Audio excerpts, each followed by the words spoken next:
rekan-rekan media, sengaja kami kumpulkan hari ini terkait dengan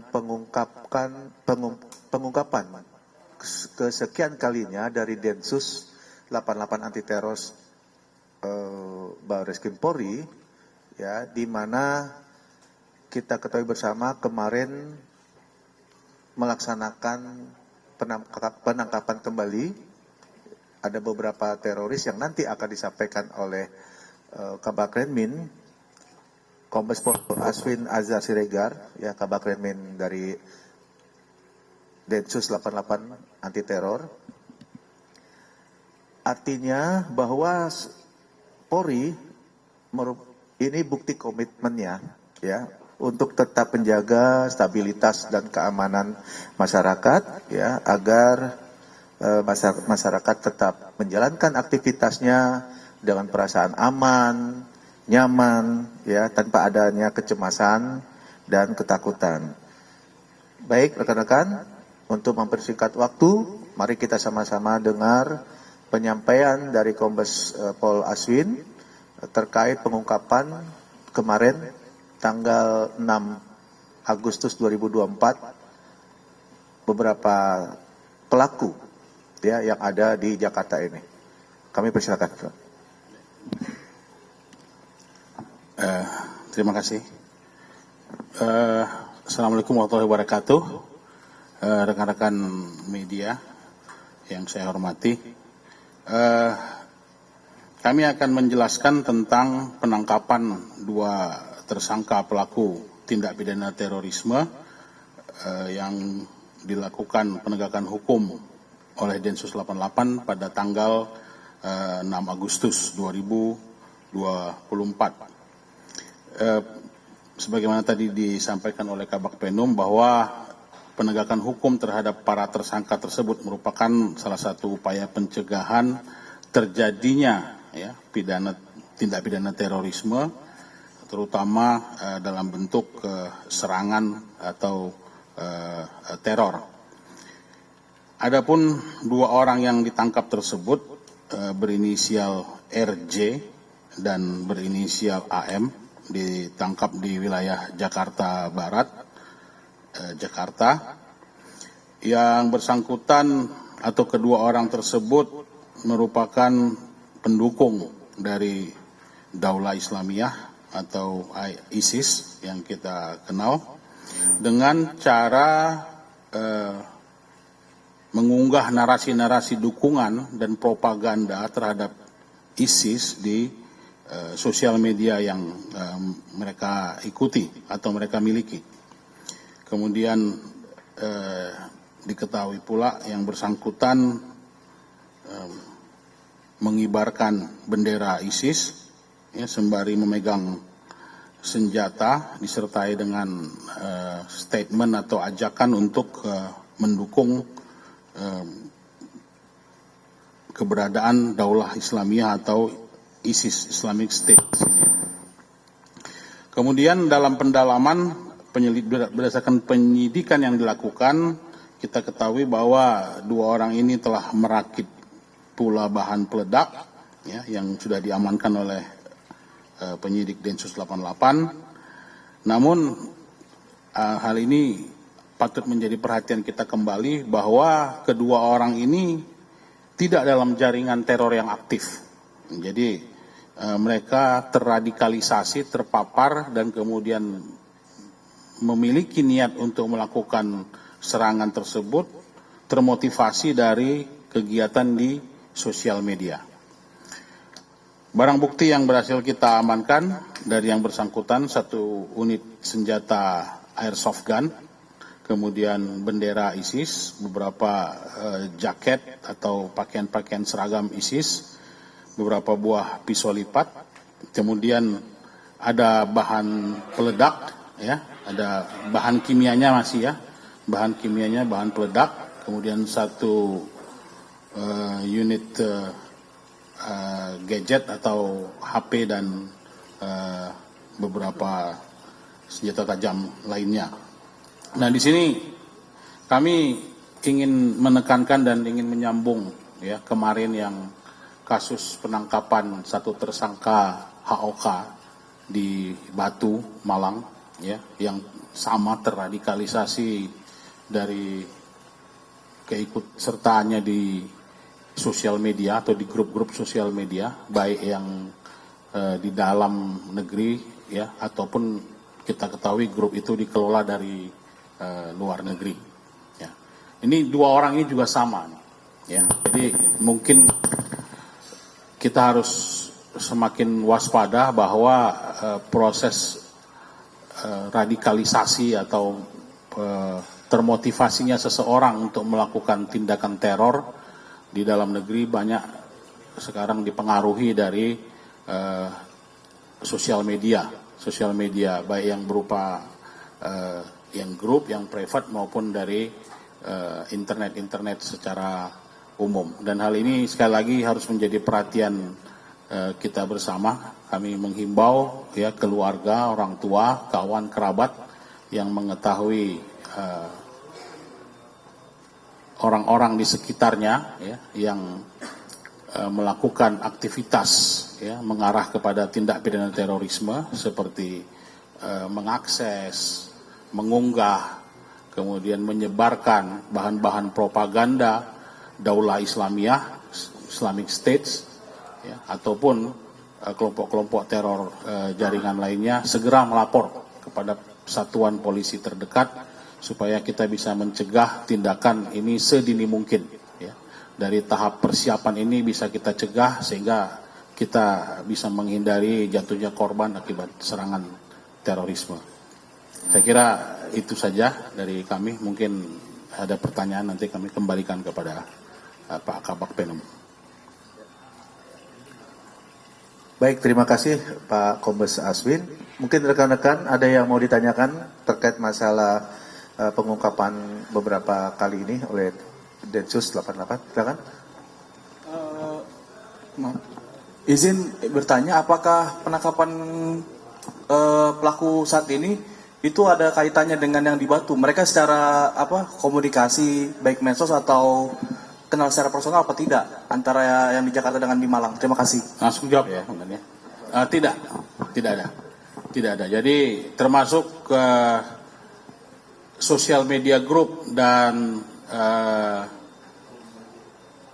apa istilahnya itu ya, laman-laman atau website yang diakses juga berbeda. Ini menunjukkan bahwa banyak sekali grup-grup seperti ini yang mencoba merekrut ya tanpa ketemu fisik gitu ya. Jadi hanya melalui grup-grup sosial media ataupun propaganda di website-website dan internet yang mereka miliki. Jadi nggak ada kaitannya dengan yang di Malang kemarin. Ini dulu ya. Oke, Pak.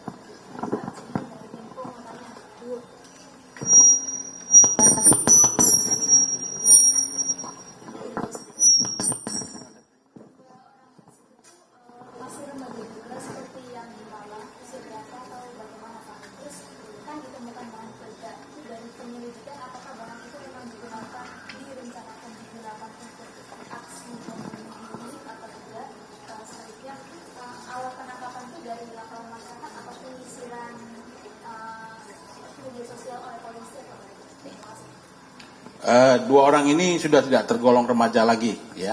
Jadi berusia di atas 25 tahun. Nanti kita lengkapin lagi ya. Karena kita tidak mau membuka dulu profilnya nanti. Ini karena memang mereka orang dewasa nih.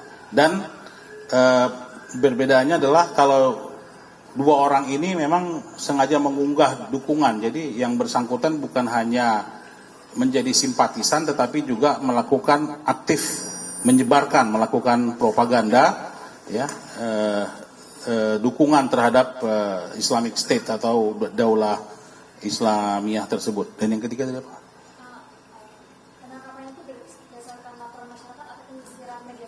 Nah, jadi secara teknis Densus 88 penyelidik atau unit intelijen yang bekerja di Densus 88 dan unit penyidik itu terus melakukan monitoring baik yang secara fisik jaringan-jaringan yang sudah kita kenal dan juga konten-konten di internet. Dan kita bekerja sama dengan Humas Polri, bekerja sama dengan Menkom Info, sudah banyak grup-grup sosial media ataupun website-website yang kita laporkan, ya, yang sudah di take down atau dilakukan tindakan oleh baik dari Humas Polri maupun dari Menkom Info. Jadi kita melakukan seperti screening atau monitoring gitu ya dari grup-grup yang memang memiliki aktivitas terkait dengan propaganda teror ataupun propaganda ISIS khususnya.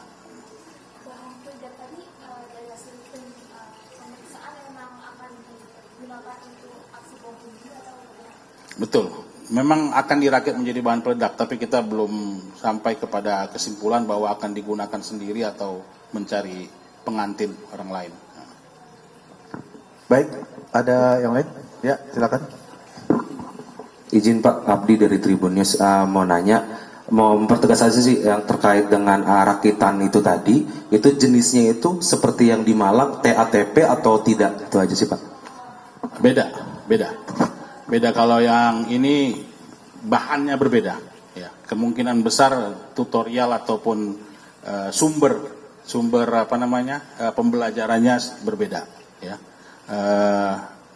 nanti saya bisa sampaikan ke Bapak jenis beda bahannya, tapi mungkin nggak di sini karena nanti menjadi bahan bagi yang lain. Baik.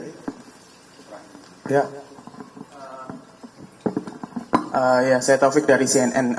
Ingin bertanya sih Pak Aswin, kan ini kan udah ada sebelumnya kan juga ada penangkapan juga gitu kan, dan kita tahu ini kan teroris ini kan secara ideologi Pak atau pemahaman dia kan menolak bentuk negara NKRI gitu ya kan. Nah, apalagi ini kan penangkapan menjelang 17 Agustus. Nah, dari pemantauan Dinsos sendiri, apakah memang ada peningkatan aktivitas gitu, maksudnya menjelang 17 Agustus besok terkait para teroris ini untuk melancarkan aksi-aksi, apalagi kan tadi disebutkan bahwa mereka ini udah mulai aktif menyebarkan propaganda. Apakah memang dalam satu rangkaian menuju ke sana atau seperti apa Pak?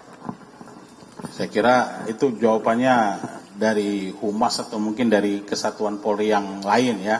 Tapi khusus masalah terkait dengan propaganda teror ini, sebelumnya memang kita juga ada beberapa kali menangkap yang terkait dengan jaringan. Jadi jaringan kelompok teror kemudian menggunakan sosial media dan internet sebagai sarana merekrut propaganda. Tapi yang kali ini, yang terakhir ini, memang mereka ini seperti individual atau self-radicalized gitu ya, terradikalisasi sendiri dan kemudian muncul girohnya dan kemudian muncul niat untuk melakukan tindakan atau aksi serangan terorisme ya. Kita belum tahu seperti apa aksi yang akan mereka rencanakan.